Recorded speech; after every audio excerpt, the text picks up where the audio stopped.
Hey everyone, welcome back. Thanks for joining us. Today we've got a brand new story to share with you. So let's begin. My life isn't lived by chance. It's built piece by careful piece. Every problem is a faulty component, and I am the engineer. I identify the flaw, design the fix, and implement it. That precision has brought me everything I have. When I married Eleanor 5 years ago, she understood my nature in theory, logical, decisive. But experiencing the smooth, inevitable force of my will is different from hearing about it. Eleanor worked in marketing, I'm in manufacturing management. Both demanding, both requiring structure. My belief has always been that life, like a finely tuned engine, should operate flawlessly. When it doesn't, I don't complain, I calibrate.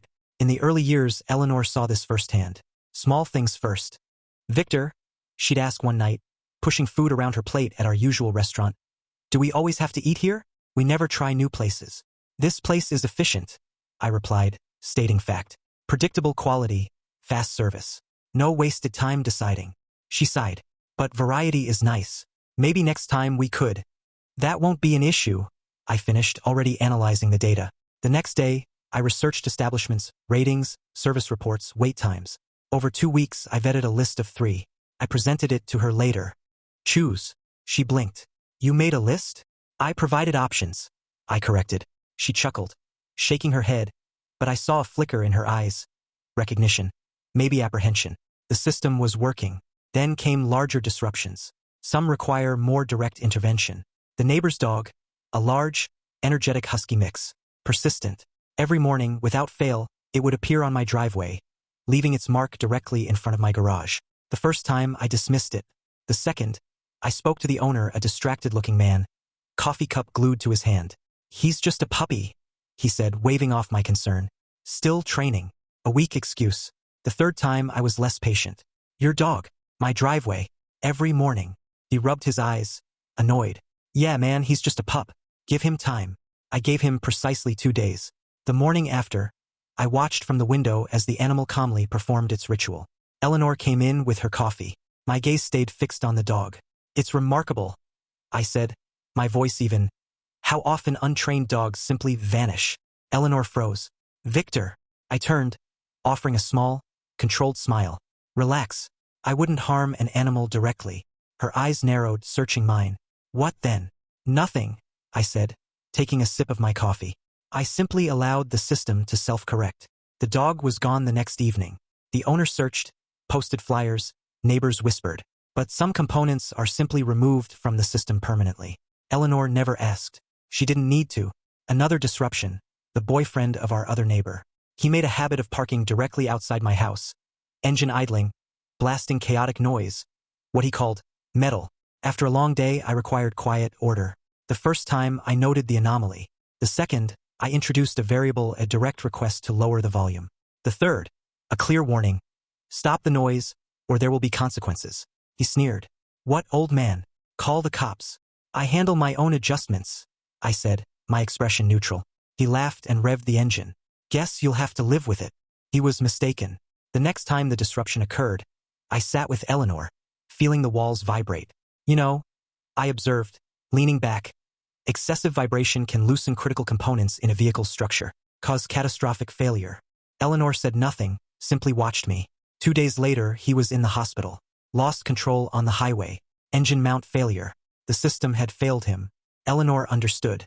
She knew I found solutions. That was my function. But she held onto a hopeful, perhaps naive, belief that my focus had limits. That if a problem remained undetected, it wouldn't trigger my corrective measures. For years, our marriage operated smoothly, predictable, until I noticed the subtle shift. Small deviations from the established pattern. Eleanor, always affectionate, became eager, waiting when I got home, freshly showered, often in something light, pulling me into the bedroom the moment I stepped inside. It wasn't unwelcome. What man wouldn't appreciate a wife who smelled like vanilla and honey, body warm, eager? But the engineer noticed a detail. Why the daily shower just before my arrival? What level of activity required such consistent decontamination? Some problems announce themselves with loud crashes. Others are silent infiltrators. This one arrived with a sudden, debilitating stomach bug. I had to leave work early. Drove home, stomach a war zone. Relief turned to suspicion the moment I pulled into my driveway. A bicycle. Not a flashy sports car, the cliché of infidelity. Just a simple bicycle. And somehow that made it worse. Less a passionate mistake, more a casual, everyday insertion of chaos. I didn't rush. Methodical. Deliberate. I already knew. The internal system sent alarms. I entered the house, listening. Normal sounds, the refrigerator's hum, the house settling. Then, a foreign element. Soft sounds, rhythmic, rising and falling. A sick waveform. I closed my eyes, recalibrated. Proceeded down the hall. Past our wedding photos, the artifacts of our constructed life. The bedroom door was slightly open. I saw them. Eleanor and a man. Damon. Wiry, fluid, tangled in an arrangement that defied immediate geometric analysis. It took my logical mind several seconds to process the angles, the impossible balance. It was a perversion of physics. I didn't speak. No rage. Just a cold, clear system analysis. I turned and walked out. Outside, the cold analysis gave way to internal heat. Rage, yes, but also confusion. Not about the infidelity. That was brutally simple. The confusion was purely mechanical. How were they doing that? My mind, built on structure and function, struggled to recreate the posture, the leverage. It was like observing an impossible machine. But I dismissed it. The mechanics were irrelevant to the solution. Step 1. Identify the disruptive element. Damon. That movement, that fluidity. Not random. Trained. I began my data acquisition. Eleanor, in her carelessness, had left traces. Subtle inquiries among neighbors, checking local services. Damon, yoga instructor. The yoga instructor, known for personalized sessions, for flexibility with his students. His online profile confirmed it, photos of impossible poses, surrounded by admiring women. Step 2, surveillance. Before interaction, gather data. This wasn't just about Eleanor. I had sufficient data on her deviation. This was about Damon, his routine, habits, vulnerabilities. I tracked his movements, his public appearances, his interactions. The data revealed a pattern. Damon was a persistent source of disruption in many systems, not just mine. He was a systemic flaw. As for Eleanor, I installed a monitoring protocol on her phone. Every piece of communication was now routed through my archive. Step 3, system constraints. Legal. I wouldn't engage in unstructured, emotional reactions that carried unacceptable risk. I needed to understand the legal parameters before I initiated system failure. Adultery laws, inadequate. Divorce, a valid function, but inefficient. Too much resource loss. Assets, alimony. Then I recalled a past anomaly. A similar yoga instructor years ago left town abruptly after multiple complaints. Men like Damon, they get complacent. They push boundaries. This Damon would not be so fortunate. For 3 weeks, I became a ghost in the machine of our marriage. I performed my functions: home, dinner, husband. Eleanor performed hers, smiling, kissing, pretending. Pretending the system was stable. I knew exactly why she showered daily. Not desire. System-level guilt management. But guilt wasn't a sufficient inhibitor. I needed more data. Proof. Every message, call, whispered exchange was logged. Keylogger on her phone, audio feeds from her late-night calls, video confirmation from hidden cameras. Eleanor wasn't planning to dismantle our system. This was recreational deviation. And Damon saw himself as a master technician of disruption. I processed the data, their casual disrespect, their crude jokes. Damon's boasts about Eleanor's flexibility, her initial resistance, her eventual willingness, and Eleanor's laughter, her flirtation. But then, a crucial data point. Damon, ever think about saying my name when you're with him, just to see if he notices? Eleanor, don't be stupid, Damon. Damon, come on, it'd be fun. He wouldn't even get mad. Just keep going like an idiot. Eleanor, stop. I mean it. Damon, relax. Kidding. She didn't laugh. She rerouted the conversation. Data analysis. She deviated, but a core fear function remained active. She feared the consequences I represented. Damon was about to learn why. 3 days later, the video feed from our bedroom provided final confirmation. Eleanor and Damon performing their bizarre, physics-defying routine for my lens. Data acquired. My corrective plan was finalized.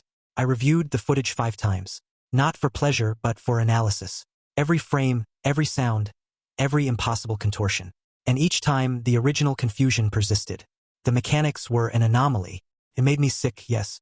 Furious, certainly. But most of all, it made me ready. The morning of the first phase. Eleanor and I at the table, coffee. She was on her phone, oblivious. I waited, letting the silence build, a pressure wave. Then I spoke. I received some interesting information yesterday. She glanced up, mild interest. Oh, apparently, There's a local instructor, specializing in non-standard sessions with married women. The reaction was immediate, violent. She choked on her coffee, coughing, reaching for a napkin. I slid the box towards her. I watched the micro-expressions, the tremor in her hands, the sudden change in breathing. Fear. Excellent. She dabbed her lips, attempting to re-engage the deception protocol. What are you talking about? I leaned back, maintaining neutral eye contact. I was told these instructors can encounter unforeseen complications. Like what? She forced a laugh.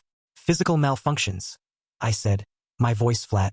Severe, irreversible damage. Sometimes certain components are simply rendered inoperable. She set her mug down with exaggerated care. I heard a story once. I continued, voice conversational. A husband discovered a similar disruption, an unauthorized insertion into his system. Do you know what he did? Eleanor shook her head, eyes locked on mine. A deer in headlights. He outsourced, I smiled faintly, engaged specialists in problem resolution. They acquired the disruptive element, disassembled him completely, then repurposed the material for consumption by the source of the original breach. Silence. Her breath hitched. Her fingers tightened around the napkin. She knew. The data confirmed her fear. That night, I tracked Damon to a bar. Predictable behavior pattern. Drinks, superficial interaction, then a slow, stumbling migration to his vehicle. His residence was isolated. Ideal conditions for system maintenance without external interference. I waited. Let him reach his destination. Let him fumble with his keys, assuming normalcy. This night was his final service interval. As his hand reached the lock, I executed the approach. Silent, precise, my gloved hand tightening around the weight I carried. One swift, targeted application of force to the rear cranial area. He dropped. A low sound, pain but not unconsciousness. Timing was critical. He hadn't seen the technician. Dark clothing, obscured face, blending with the environment. He made a choked sound as I initiated transport into the structure. Heavy, but adrenaline is a powerful biomechanical enhancer. I secured the entry point. He tried to initiate a counter-movement. I applied pressure. Targeted. Focused. Bone feedback. He screamed. An unpleasant system alert. Isn't it? My voice was calm, analytical. Just the preliminary diagnostics. I knelt, allowing him a clear view of the tool. Let the data stream of terror register. Then I began the calibration. Systematic application of force to critical structural points. Knees, shoulders, wrists. The tool found its mark. The human frame is surprisingly vulnerable when you understand its failure points. Damon's screams became ragged. Pleas for termination of the process. Please, man. Whatever you think I did. I interrupted with another data input to his ankle. He spasmed. No debugging requests, Damon. Save that for the final system shutdown. He lost consciousness after the 8th or 9th application. System overload. But my work wasn't complete. I accessed the secondary tool, a small canister. Lighter fluid. The chemical scent filled the air as I applied it to a specific symbolic area. Saturation achieved. Then, a spark. Ignition. A whoosh of energy conversion. Thermal output. The air shimmered. The initial reaction, a hiss, a pop. Then a deeper, sustained burn. Internal system failure.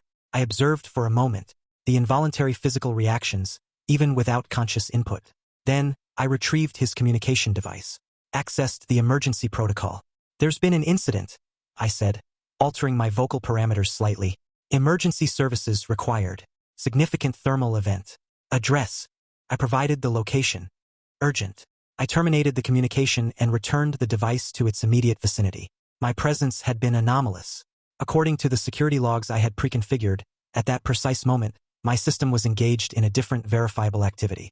A recorded online gaming session with other participants, logged and timestamped. Undeniable proof of remote presence. The next evening, Eleanor and I were engaged in a routine activity, coffee at the kitchen table. She was scrolling through data on her phone. I was observing, enjoying the quiet stability. Her phone emitted a signal. Incoming communication. Hello. Her tone was normal initially, then a critical system failure in her own composure. What? He's what? His? Oh my God. Her hand trembled. Her eyes widened, fixated on the data display. She sat down, stunned. The ground removed from her perceived reality. I monitored her carefully, suppressing the internal satisfaction signal. System anomaly, honey? I inquired, simulating concern. She turned to me, her face pale. Just like you described. A local instructor, attacked last night. In the hospital. Her voice wavered. They said, his injuries, shattered points, and his, she swallowed hard, looking ill. His lower body, burned. They don't know if he'll. I leaned back, stretching, a slow exhalation. Not repurposed yet. Then I sipped my coffee. Still a functional unit, despite the damage. Eleanor's gaze snapped to mine. The data stream in her eyes shifted. Fear, yes, but now also understanding. I set my mug down, focused my attention on her. Well, I continued, my voice level deliberate. If I had performed the service, he'd be fully disassembled, and you would be experiencing the final output. Her breath hitched. She flinched. The silence was a high-pressure chamber.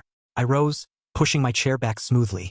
I'm getting a beverage replenishment, I announced, picking up my keys. A calculated pause.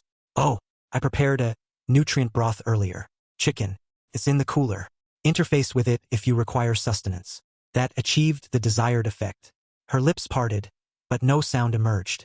Hands locked around her mug, frozen in the moment of processing the new data. I observed her paralysis for a moment longer. Then I exited the room. Upon my return, she was still there.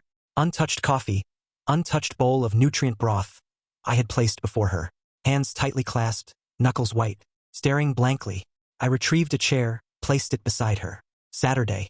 Problem persists, honey? My voice was low, almost amused. You appear offline. She blinked, turning. Her face was still void of color. I could see the frantic data processing occurring internally. Then, hesitant, barely a whisper. Who would process him like that? And what would he process next? I leaned back, affecting consideration. A slow chuckle escaped. Well, I said, turning to her, my gaze fixed. If I were the entity that calibrated that instructor. I let the implication hang, watching her reaction. My attention would then focus on the affiliated systems. She flinched. Her breath caught. Disassembling a wife, I continued, tilting my head, analyzing the logistics. Legal protocols are inefficient, resource-heavy, 50% asset depreciation, ongoing maintenance costs, alimony, risk of future unauthorized connections, more instructors, funded by depreciated assets. Her breathing was shallow, eyes wide, trapped. I allowed a slow smile to spread. Unacceptable system degradation. My voice dropped, measured. Alternative solutions are more efficient. The same process applied to the instructor. Perhaps enhanced. I paused again, letting the terror bloom in her eyes. Maybe worse. I exhaled slowly, leaned back.